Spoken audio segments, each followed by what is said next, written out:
Here we have a Kärcher WV2 window cleaner.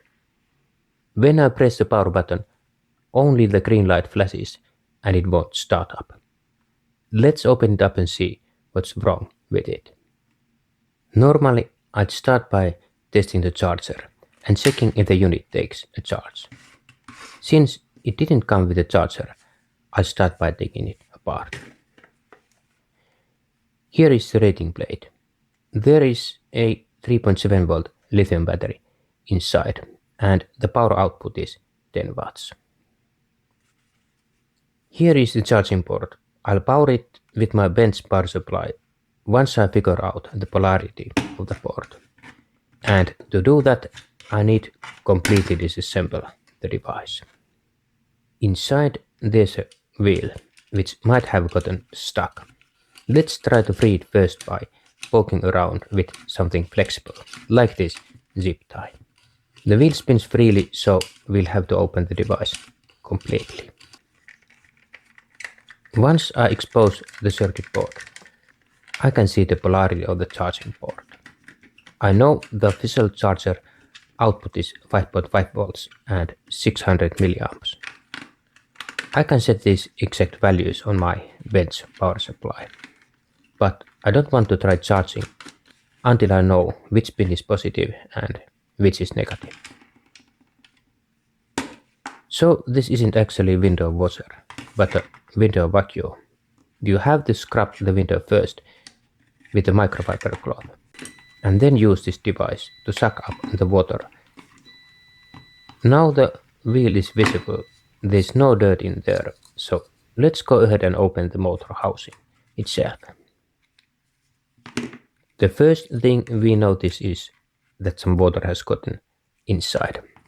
As a result, there's corrosion on the circuit board, as well as both battery contacts. And as you can see, the motor has rusted a bit too. Let's clean off all this corrosion and see if that helps. Here is a battery. It is just a standard 18650 lithium cell. Let's measure it. It has 4 volts. That's a full charge, so the battery isn't the problem. Now that I know the polarity, I can charge it with the bench power supply. The green light is flashing, which likely means it's charging, and it's drawing that 600 milliamps, so something is happening. Let me check it with a thermal camera. The camera shows a chip heating up. That's probably the charging circuit, and it is really close to the battery. A large diode is also warming up, along with a couple of smaller components. These temperature readings look normal. Let's test the device again.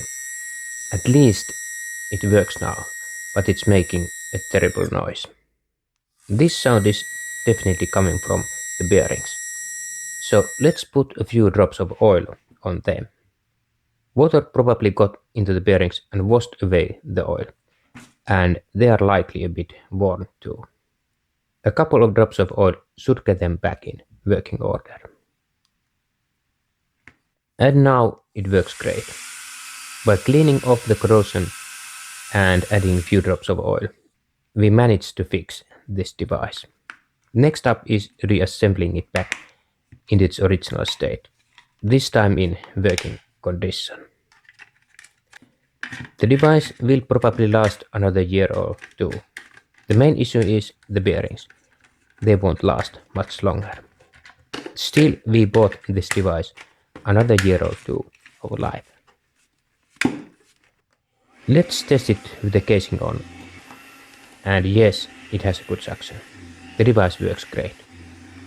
I just wish I had the original charger for it. If you enjoyed the video, please hit the like button and subscribe. Thanks for watching.